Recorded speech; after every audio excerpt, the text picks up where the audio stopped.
prey on the Aam Aadmi. We get you part 3 of our continuing coverage as we expose online scams targeting job seekers after Chinese loan traps and cryptocurrency scams.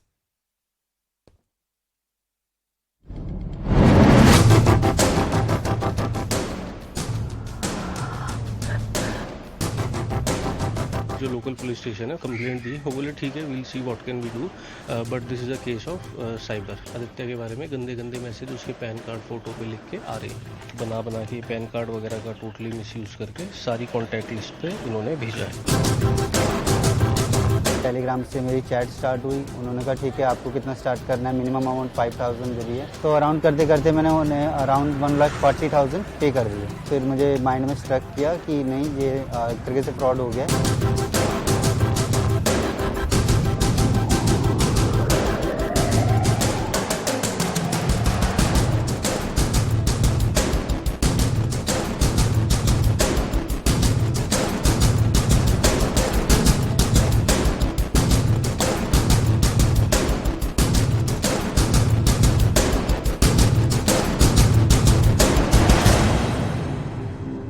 There is another cyber fraud which has picked up speed to dupe desperate job seekers into emptying their bank accounts. Amidst mass layoffs and the post-pandemic job market slump, cyber criminals have set up shop to bait victims with lucrative job offers and reel them into disclosing sensitive information. The Delhi police has busted a gang operating along with these lines in connivance with a Chinese module. 3 men were arrested following raids in Delhi, Gurugram and Fatehabad for allegedly running a pan-India online part-time job racket in the name of Amazon.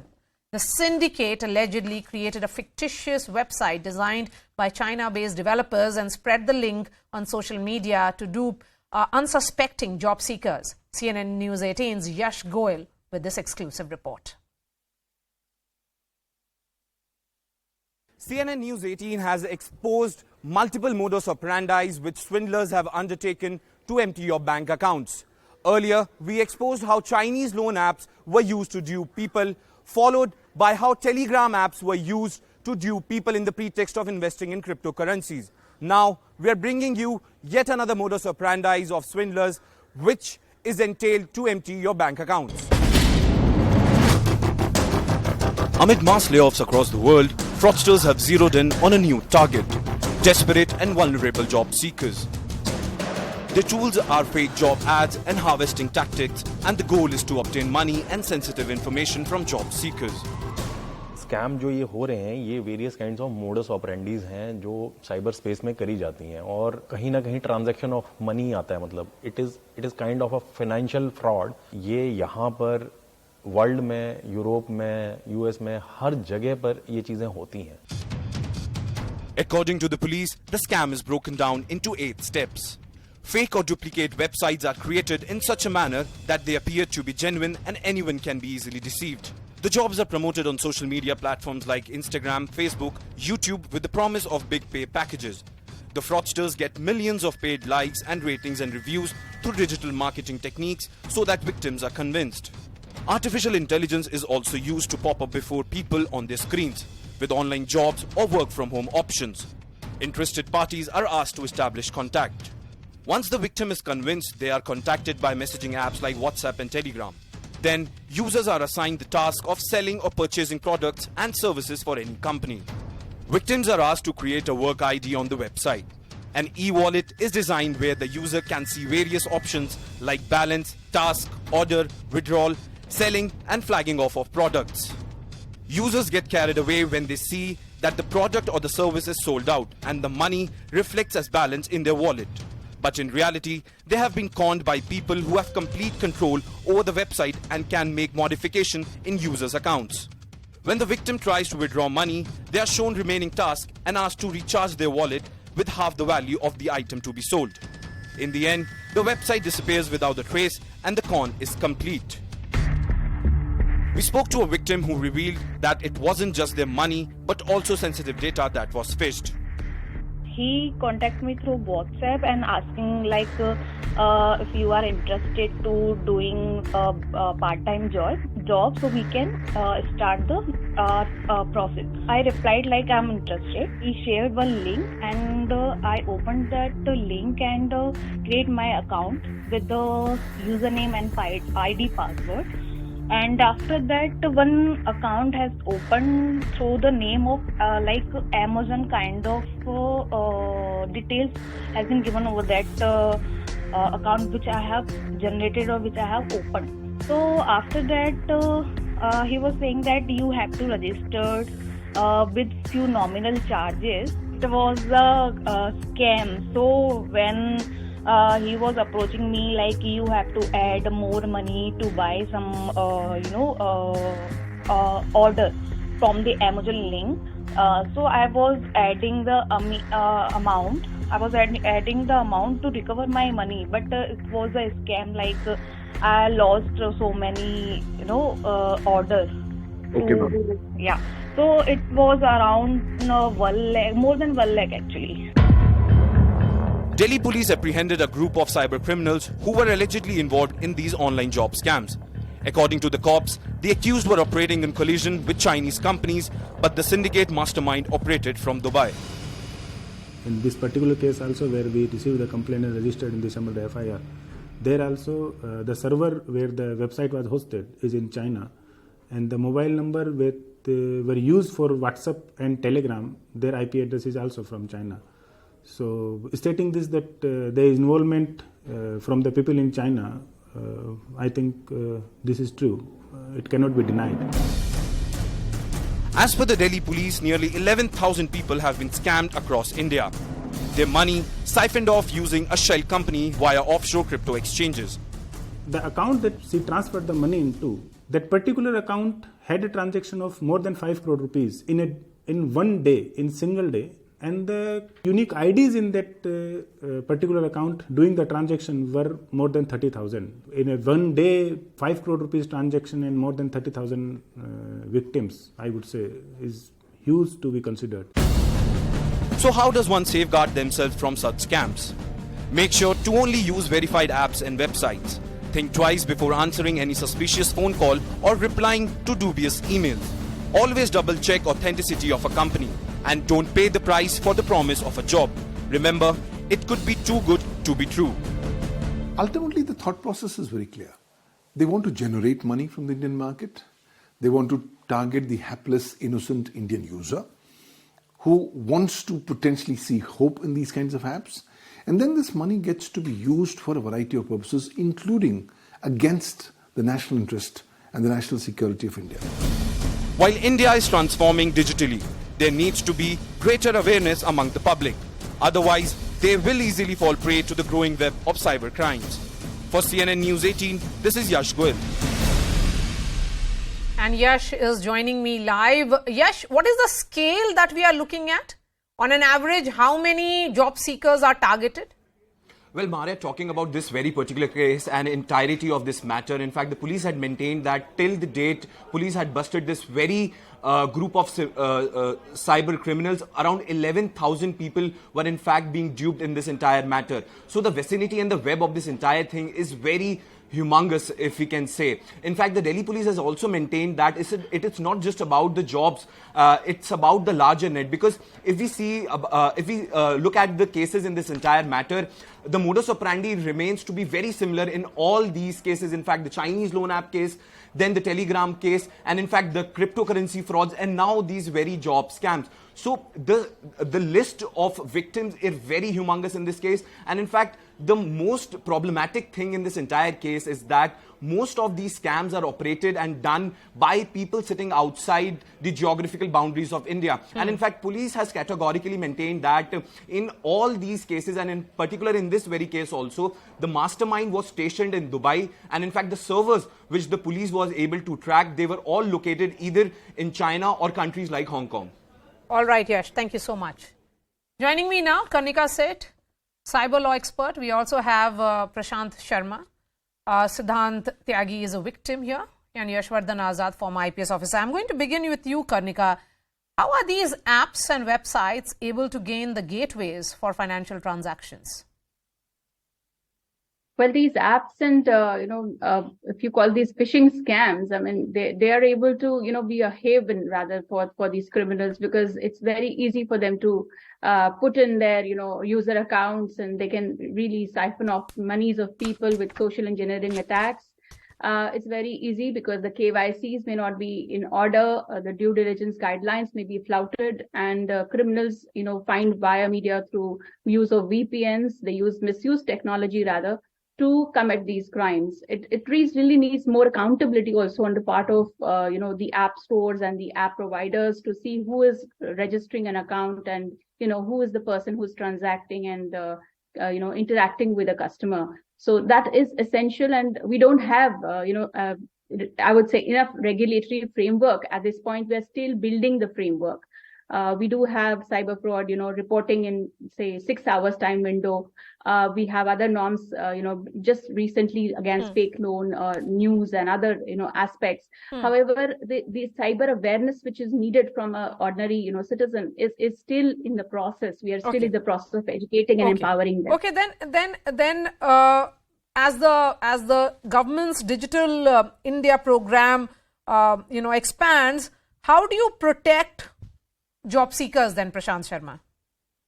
So first of all, we need to make them understand that they don't need to click any of the job opening or any of the offer which they are getting on the Telegram channels or maybe on the WhatsApp, and they have to be very, very clear, and they need to read the proper post or read about the organization, what kind of the jobs they are getting. See, free money and free lunches are not always so jazzy. So then they need to understand that they do verify the application or any of the job before applying for that, and they don't have to pay money just to get their own money what they have earned.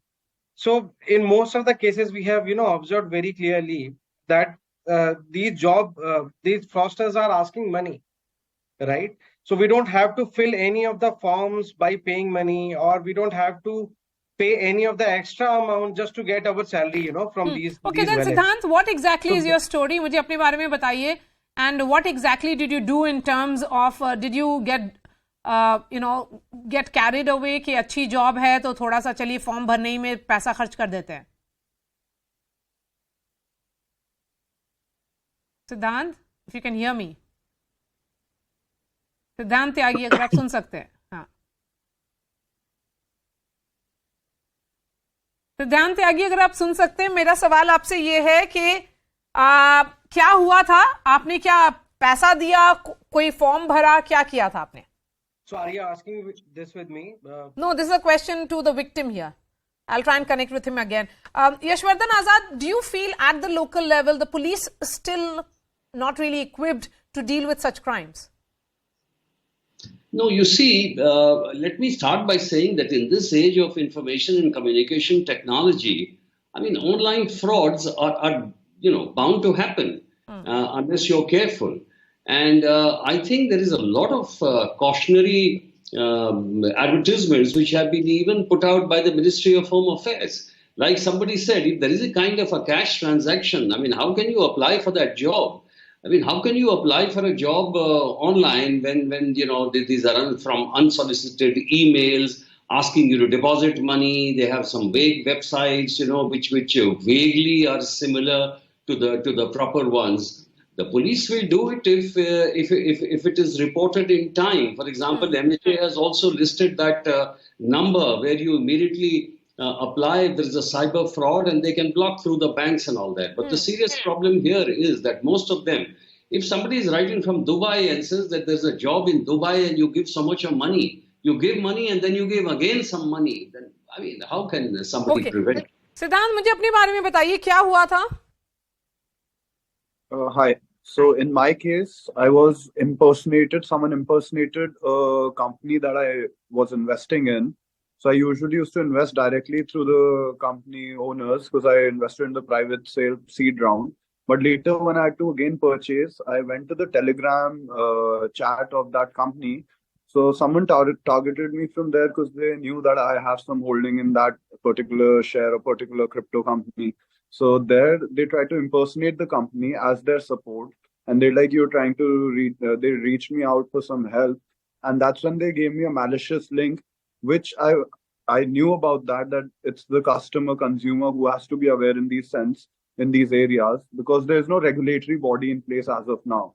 This is where I feel the drawback is there. If you really want to invest and be a part of these areas, you should use a legit channel. Until the point of time, crypto and all these investments, or even offering jobs, I want to through these understand from platforms, you, no one is- why did you believe in that email that you got? Why did you click on that link? And what was the response of the cops when you told about this fraud?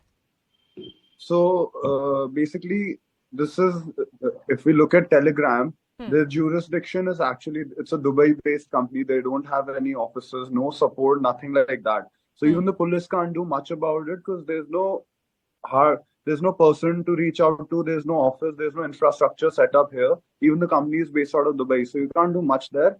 And mostly, it's like we have to always analyze and see a balance between the greed and what actual picture it is. Because if a legit company is there, they would go all out and would reach you out through proper channels, and everyone would know about it. Something which most people don't know about, you really have to do your own research. You have to get in touch. And this is a case I'm talking about where I knew the owners of the company. So that is how easy it is to be targeted through Telegram and these things.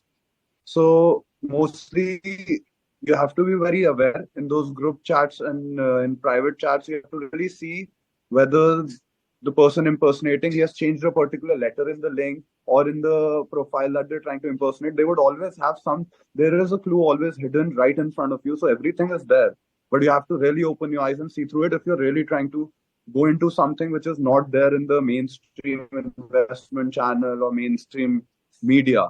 So if you're using Telegram and these things, you have to be if very we were to cautious, put and an you should amount really to try your not loss, Siddhant, is there some amount that you lose? What was the amount to the fraud that was committed on you? So basically, it was part of the profit that I generated. So I actually lost most of my profit, which was approximately 5 to 6 lakhs. So I lost all of that money just because of clicking on a link. And there they were trying to offer me support. And they're like, just click on this and verify your address. And they knew I am a holder of those coins. So it was very easy for them to pull those assets because I clicked the link and I compromised my personal data, which easily gave them access to my assets. Then, Karnika, I'm going to come back to you, Siddhant. I want to understand a little more. But before that, Karnika, are the tools to raise red flags also limited for those who come across these scams? Such syndicates are notorious for going dark and re-emerging under a new name, So how do you identify in the digital space? How do you protect it? I mean, the basic safeguards are missing.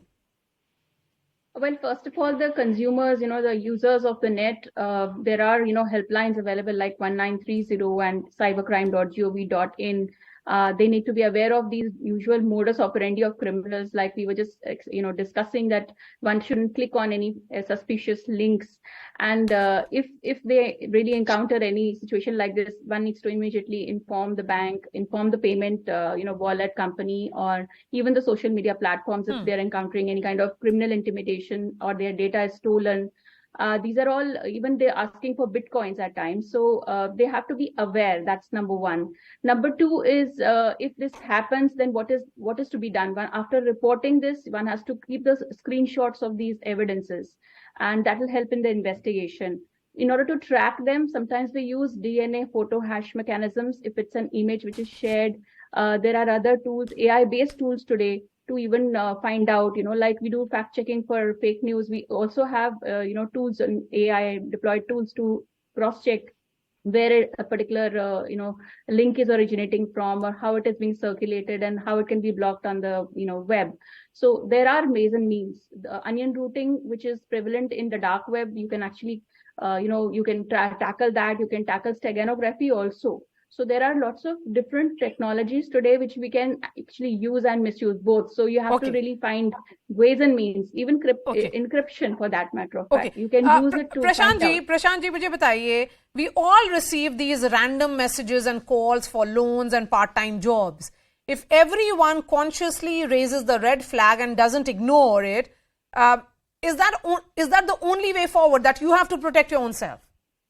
So you have to protect your own self. So that is the best way. So prevention is always better than cure. So you have to rectify each and every problem, right, by your own. So you have to check whether the link has been, came from the authentic source. Is there any kind of a typoscopic domains you are, clicking on, or any of the random messages, right? You cannot click the link because see, everything starts from that link only. Because if you are clicking those kind of links, it might be possible malware can get installed in your device also, and you are giving the complete access to the scammers and all. So we have to prevent ourselves by not clicking any of the random links. Okay. So that is the best way to prevent yourself. Antivirus And anti-spyware on these also on the Telegram phone. and on this Telegram and the WhatsApp, most of the channels has been hidden under the IP, which is under hidden the VPN connections, right? And most of the IPs are belongs to the countries who are not into a friendly relationship with India, right? It's going to be very hard for us to track those kind of scammers. Okay, Yashwardhan Azad, this clearly is an evolution of fraud, where hidden figures can do so much real damage while being far away from your system and your life. Now, we are essentially talking about prevention being the best way forward, but what is the solution for the Aam Aadmi who's looking for a quick loan or a job?